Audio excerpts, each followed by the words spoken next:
Well, hello there, and welcome to another exciting episode of Secrets to Real Estate Investing. And today's guest is actually a repeat guest. He is my first guest that I've had on as a repeat offender. Maybe I shouldn't say that.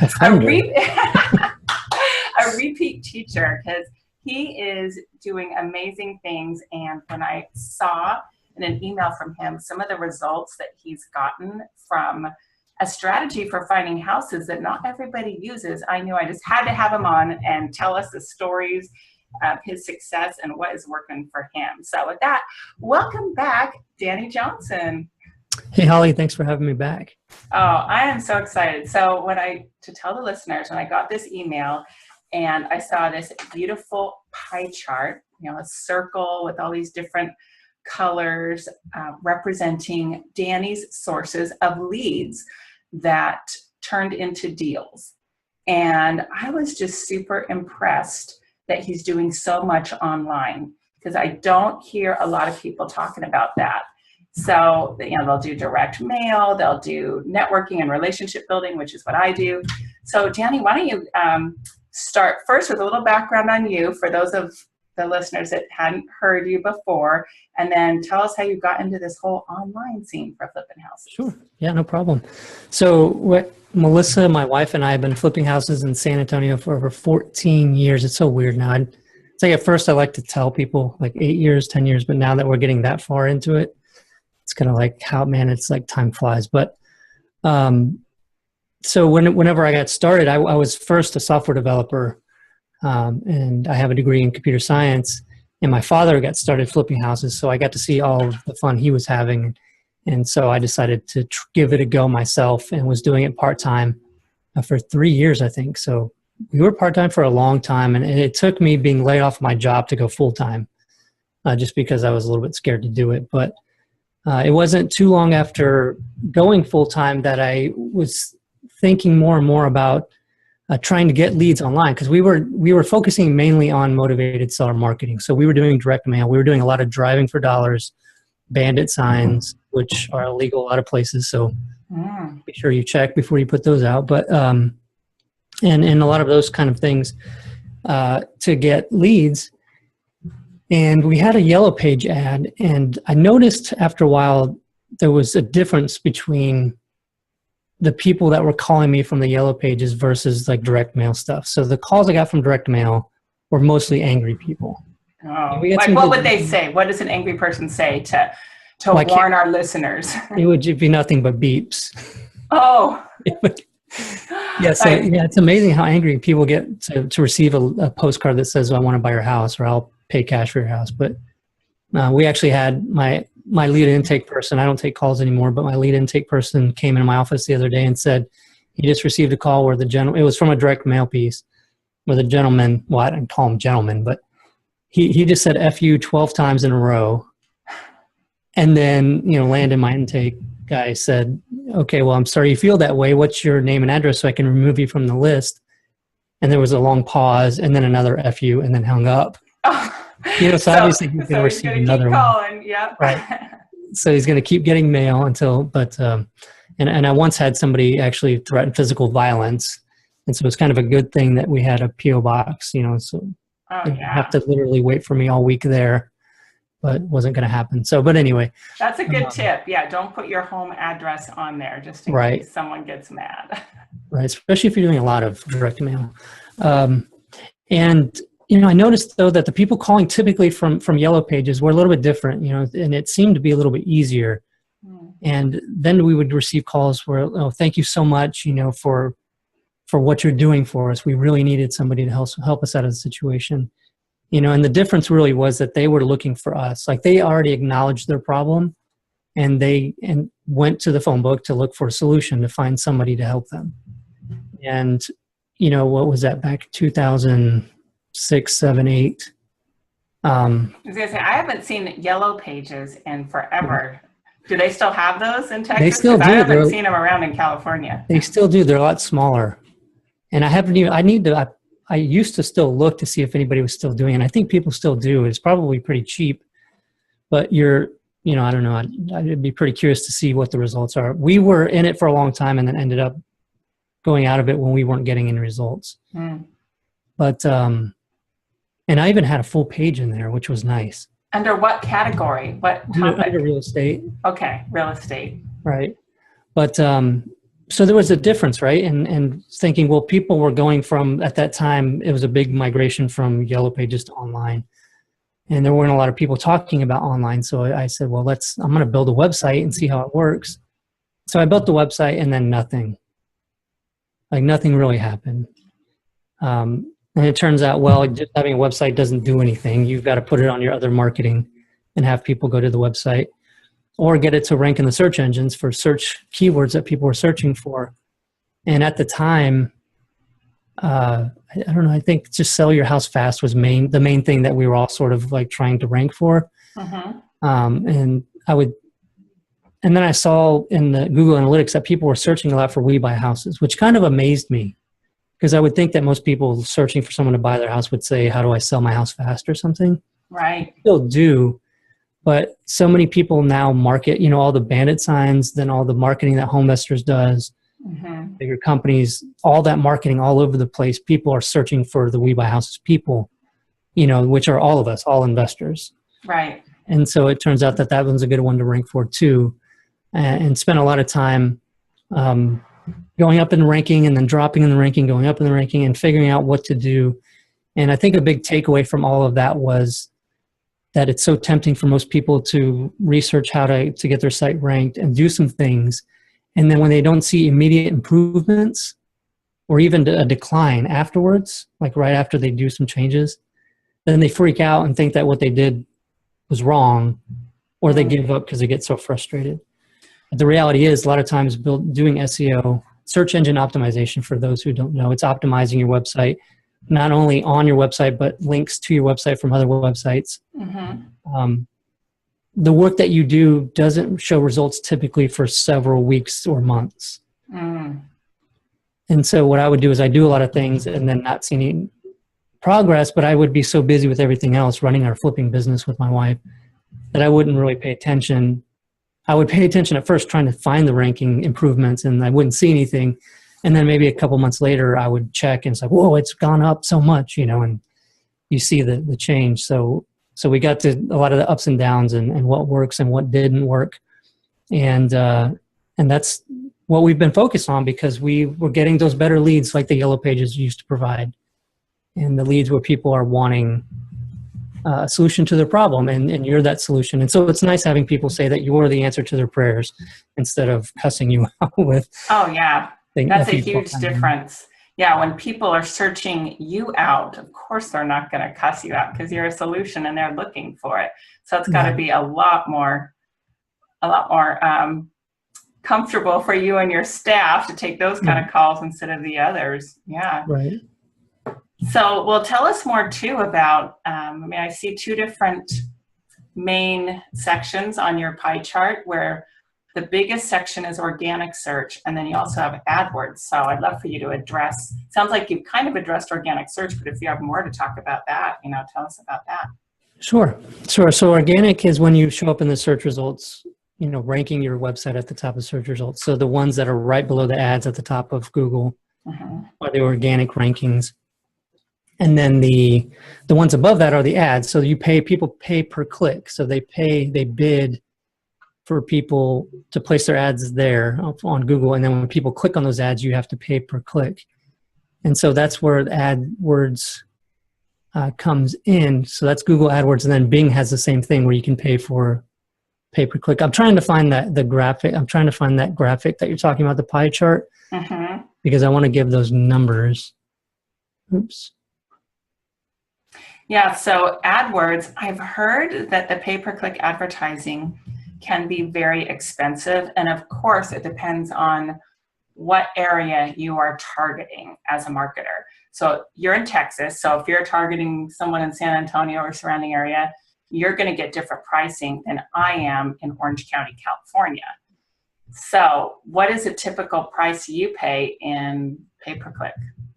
Yeah, so it does vary. And We are paying anywhere from $20 to $30 per click. Wow.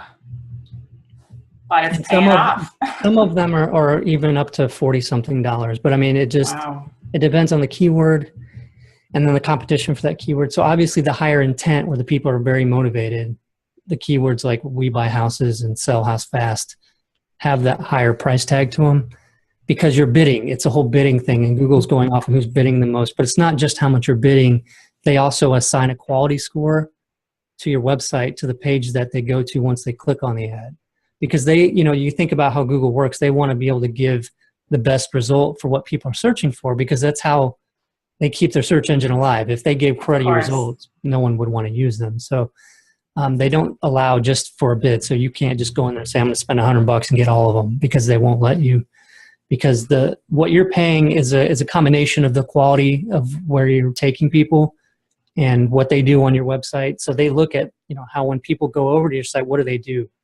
Do they look at it and immediately go back? Because that's going to be negative towards you and you're going to have to pay more for your clicks. And they might even make it to where you can't even show up at the top no matter what you bid because you're not a good result in their eyes. Unless you make some changes. So yeah, that's a big game. It's a big, you've got to test and it is different in different places. And at Lead Propeller, we do AdWords management. So we have, quite a bit of clients that we do that for. So we get to see what kind of works in different places. And there's some things that work across the board in all the markets that we've done it in. And the guy that runs my AdWords account personally is in my office and does it for other customers for Lead Propeller too. But that's the secret, right? It's knowing what keywords to target, and it's the high motivation ones, and then having a good website that Google's going to say this is a good setup. People go to the site and submit information to it, or they stay there for more than a minute, and things like that. And so, ways to improve your quality scores for the landing page that you send people to on pay-per-click. This is getting a little bit more advanced, but ways to do that is just having credibility items like testimonials, making sure that the keywords that you were targeting show up a lot on the page that you take them to, so it's relevant. So they search for We Buy Houses in San Antonio. That page they go to should be talking about how we buy houses in San Antonio to be relevant. Very interesting. Video can help too. If you have an intriguing video or a video about you, people will likely watch that. And so they're on your page longer, and they're interacting with your page by clicking the button to watch the video and all that kind of stuff. So it helps improve your quality score. Great. So do you have videos on your sites, and do you have more than one site? I do have videos on my site, but I'm actually testing changing those a little bit because, sometimes things will work for a while and then they start dropping off. And so you have to update and change. And so I'm changing. I still am working. I actually have it open in another window on my computer, but I'm working on another test, split test for getting rid of the video and having family pictures of me and my family on the page. We've had that before, but we have some better pictures. You don't want them to be too professional, but it looks, I don't know. I'm interested to see how it works better. But yeah, things I've heard are that home sellers that are in distress that want to sell a house fast and not deal with a realtor, they're not looking for some big corporate entity to come in and buy their house. So you don't want to look professional necessarily or be in a suit. No matter what your market is, they're going to be more comfortable with, hey, you're just an everyday guy and you got a wife and kids and you understand their problems and you have integrity, they can trust you.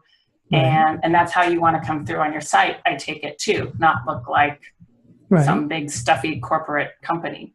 Right, don't look corporate, but be professional, because you're marketing that you can buy houses, and so they've got to believe that you can actually buy their house. Right. But you're right. Yeah. Not having a corporate feel, because I think the big thing is a lot of times the motivated sellers that we've worked with, maybe they've never sold a house, or they're not real educated in how real estate works. And so their big concern is that they're going to get taken advantage of. I mean, there's even a fear sometimes that they're going to sign something that basically gives you their house and they don't get anything and you've just stolen their house. So you've got those sort of fears that you're kind of dealing with. And so the website needs to be really show that you're a real person, that they can trust you. And for the longest time, we didn't do Better Business Bureau. And I think my father had said something like, oh, it didn't make any difference when I did it. So I never did it. But then, I don't know what, 3 or 4 years ago, we finally went ahead and, got accredited, which wasn't hard. I think it's $300 a year or something. And are you BBB accredited? Did you get your? Not me, but I don't do a lot of acquisitions direct from sellers. I see. Okay. That may change. I get a lot of deals through realtors. Okay. So if you do, I would definitely recommend doing that. And then you put that on your website and you put that on your postcards and your direct mail and stuff like that. And we literally get calls every week where people are telling us the reason why they chose us was because of that logo, that we were BBB accredited. Wow. And the logo, you can click that and they take them to your page on Better Business Bureau. And so it's not like you're just showing them something. They actually can click over and see that you really are. So obviously, if you do get bad reviews, though, you've got to take care of that. Yeah. But well, that seems really powerful, especially, I would say, in the age range of 60 and older, which is a lot of the kind of houses I buy. I usually get them from a realtor, but usually, it's a 60-year-old selling his dad's 85-year-old house because dad just went into assisted living or something like that. And I would say a lot of times people 60 and older know what that is and care, where 20-somethings have no idea what that is, Right. But depends on your target audience. Yeah, that's a really good tip. Yeah, when you think of when we do direct mail and when you're trying to ramp up your business, we're trying to do 108 deals this year. So we've got to really ramp up everything that we're doing to get the number of leads that we need to be able to do that many deals.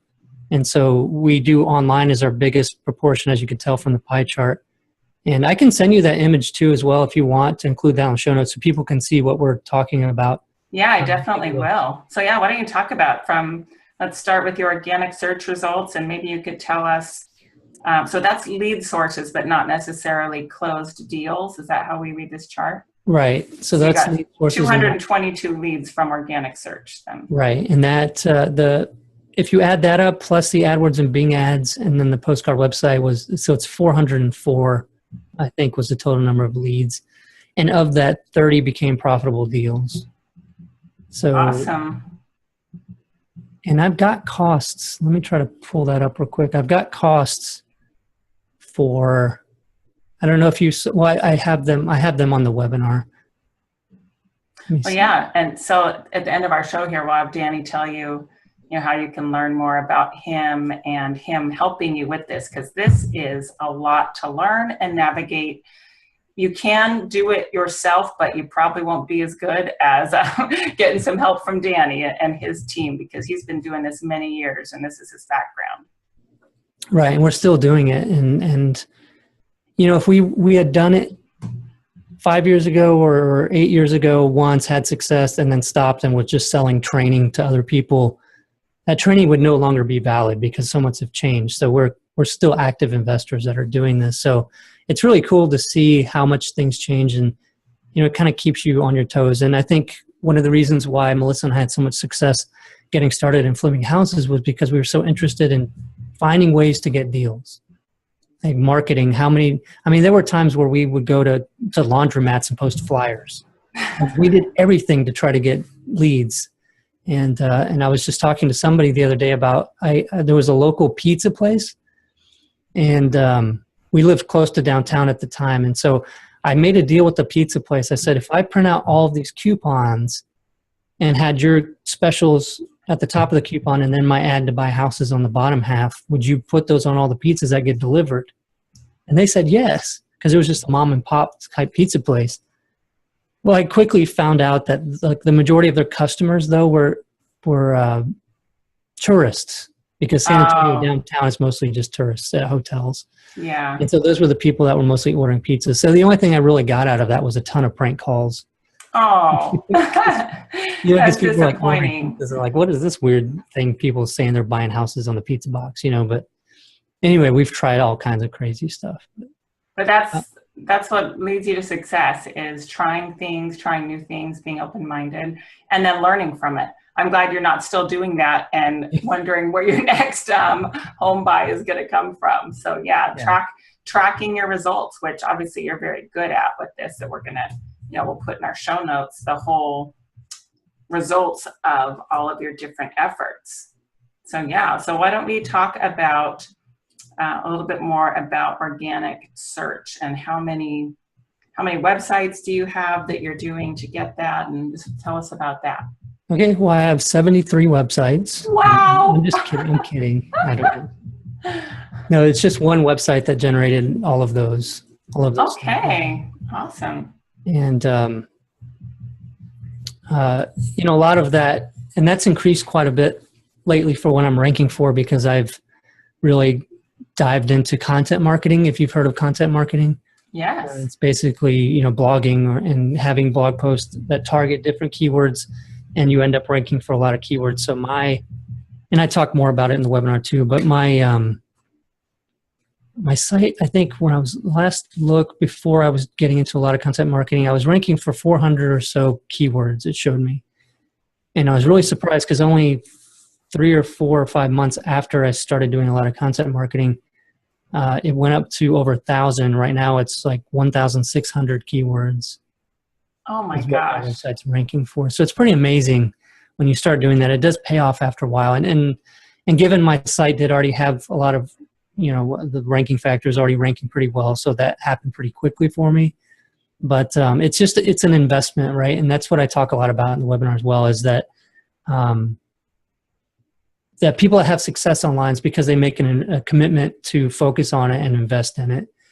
And, do the things like the blog post weekly, even though for a long time, for months even, you don't see results from it, but eventually you do. And because it is that hard, the competition to dethrone you becomes that much lower and that much harder, because nobody's willing to do it, or they don't understand that it takes that amount of effort. But the cost, I have it pulled up right here, the cost per lead for those organic searches leads. So it's 222 leads. Mm-hmm. And the cost per lead was $38.24 for each lead, which is insanely low. Now, how do you have a cost per lead on organic search? Okay, organic. AdWords, you could tell, but organic search, how does that work? Because I do pay for SEO stuff to be done to my site still. Okay, so you just take your total SEO cost divided by the number of leads that come in. That's how you get it. Okay. So you're not doing the work. You've got someone else doing that, but you used to do it, right? I used to do it. Yeah. I used to do it, and I still am on top of how they're doing it. Mm-hmm. And we actually offer the same service through Lead Propeller as well at an extra cost, because it is a lot of work. But so if you want to rank organically, I do recommend doing that. But again, it's the investment. So even paying for it's not going to make your site bump up to the top within a month or two, and then you're going to get a ton. Like, it takes time. So people have to be willing to commit to that. But that is where that cost comes in. Okay. And then let me see. I also have tracking software I pay for that comes into that cost, where I'm seeing where my rankings are through that software. Oh, that's interesting too. And then we've got AdWords. How many different ads have you got, and how often are you changing them up? So tell us a little bit about that. Typically, you have ad groups, and the groups focus on the different types of keywords. So the main ones are We Buy Houses, and then you have a lot of different variations of We Buy Houses. We Buy Houses Fast, We Buy Houses Cash, We Buy Houses in San Antonio, We Buy Houses in San Antonio, and then you got to understand that Google also, depending on how you do the keyword, will swap out certain words that are very similar. So even if you're just targeting We Buy Houses, they could match it against We Buy Homes. Okay. Interchangeable. And it just depends on how you structure it. And it would be getting way too deep into this if we start talking about the exact ways. But right. Back to the ad groups, though, is like you have those main ones. So we buy houses, and you have Sell House Fast. So you have a lot of different variations of selling a house fast. Sell a house fast in San Antonio, sell my house fast, sell your house fast. All of those, they're very closely related, but you want them in one ad group going to a single page focused on that type of phrasing, right? And then you have home buyers, because people are more and more, I've noticed, they're typing for people who buy houses or home buyers. And so you could have a group for those, and then the cash ones where people are talking about people that pay cash for houses and stuff like that. So you group those. And So there's quite a few ads. I haven't looked. Josh is managing it, and I haven't looked for a couple months. But as far as and then you have ads for those ad groups, right? So, and you're usually testing to find which ones work better. So you might have 3 or 4 ads for each ad group. So as far as number of ads, I would say I think there's 5 or 6 ad groups, maybe more, and then 3 to 4 ads per each ad group. Wow, sounds like a lot to manage. Like it sounds like it's something I would not want to have to do myself. That's for sure. So do you guys offer that service as well? We do. Yes, okay. We do. Mm-hmm. Yeah, we offer that, and it's huge because of everything that we learned. And AdWords mistakes can be very costly, and I know because I've made them when I was managing them myself and trying to run the business, and I couldn't stay on top of them. And there were times where I missed something, or I tried to go more broad to capture more keywords, and you can make a mistake. So if you target something really broad like sell house, that can match against so many kinds of things, and people that are just looking for realtors. And so you get a lot more people clicking, which you're paying for, but they're not really wanting your service, right? Because they aren't looking, they think, oh, he's going to give me a low ball offer or something.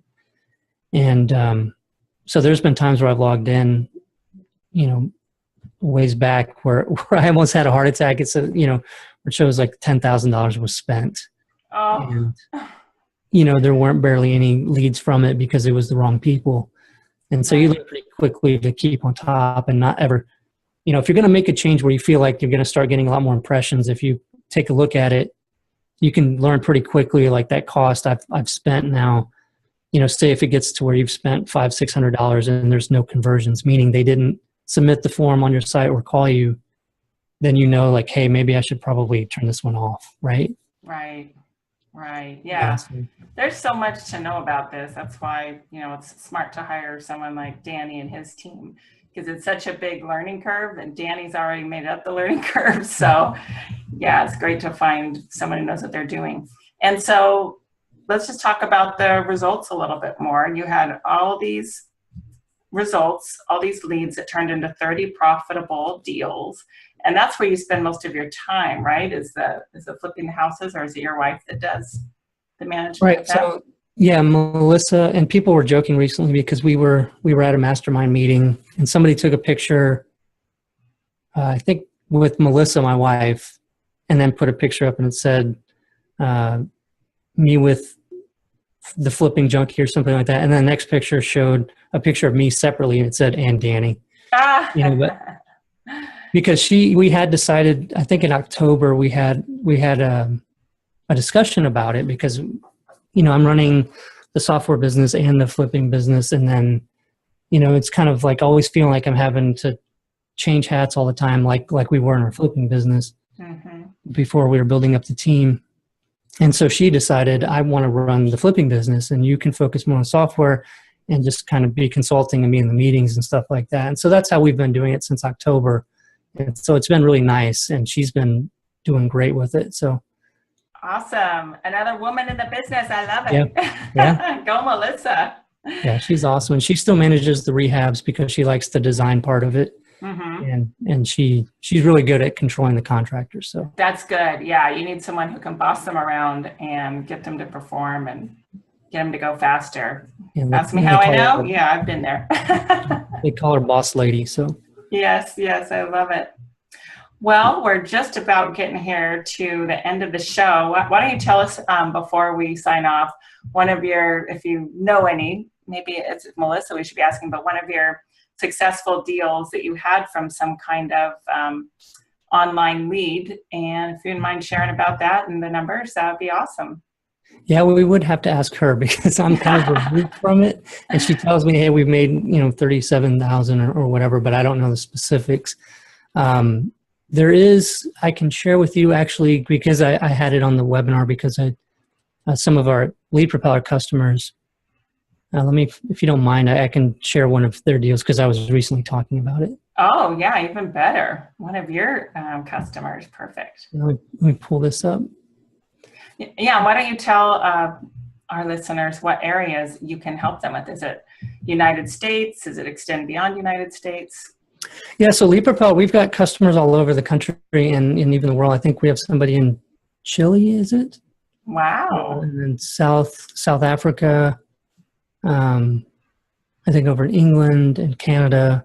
So in a lot of different places, yeah. So and it's working. It's pretty amazing. And I think the one I think it's in Chile, and he's actually one of the best producing. Like he's been really kicking butt down there. Wow. With his website, and we can see the level of traffic going. Is it in Spanish? Is it site in Yeah. Spanish? Okay. And then there's Google Translate, which also makes it nice too, because you can set that up on your site to automatically translate for people that visit it. Very cool. Here. Yeah, so this one is from Alex Wentland, and it was a $30,000 fast net profit. And Alex, basically, he was a waiter, and he went from being a waiter to a real estate investor. So he's in the Vegas market. That's pretty competitive over there. Yeah. But after looking online for help in building a marketing strategy for his real estate investing business, he found my podcast, the Flipping Junkie podcast. Obviously on there, I talk a lot about Lead Propeller, so he found Lead Propeller. But he got this deal, and he was saying that the gentleman needed to get his money out of the house to help his mom, who was sick, so that she could move and get some help. And he didn't want to sell the house traditionally because his mother was living there, so it was difficult to have anybody see the house, and he didn't have the money to make some repairs that were needed to sell it. So they were kind of in a position where they were willing to give up equity to make an easy sell. And he said that he wholesaled that deal. He got the property under contract for $145,000, and he wholesaled it to an end buyer that paid $175,000. So that was a quick $30,000 wholesale fee from that deal. And he said the after repaired value was $260,000 to $270,000. Nice. So they had room, the end buyer had room to make a ton of profit too after they rehabbed it. So that's one. Yeah, it's an example of. And how did he get his lead? Was it from a Lead Propeller site then? Right. Yeah, he got it online. He got the lead, came through to his site, and was able to put it under contract. And awesome. Somebody looking for a solution to their problem, and they found Alex. So that was pretty cool. So. Well, that's awesome. Tell our listeners how, the services that you offer and how they can, get in touch with you. And let's do that. Awesome. Okay. Well, Lead Propeller, we offer the real estate investor websites, and they're the most technologically advanced websites because we have texting capabilities.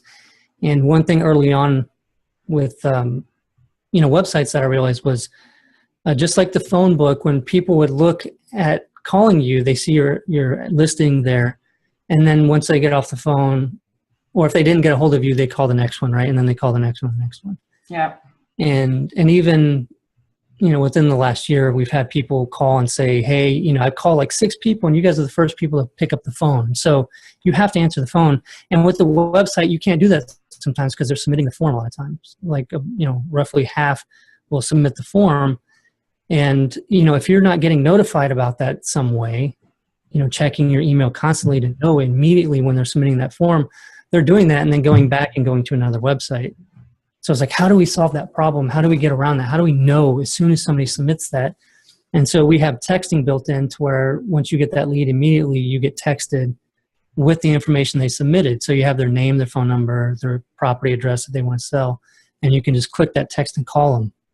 That's fantastic. Yeah, because I've heard that in sales in general, and this is a sale. You're selling them on selling their home to you. That you've got 15 minutes max to call someone back, and I've heard it's even shorter in real estate. People want a solution now. They don't want someone to call them back in a day or 2 or 3. Right. So that's a really key feature that you offer. That's very helpful. Yeah, of course. Because if they're super motivated, even if it's a couple of hours. If they talk to somebody next and, within a couple hours, if they were super motivated, that house could already be under contract before you even knew that the lead came in. So you got to know. So we have the text that go out, and then we also made it to where the person that submitted the information can get a text from you.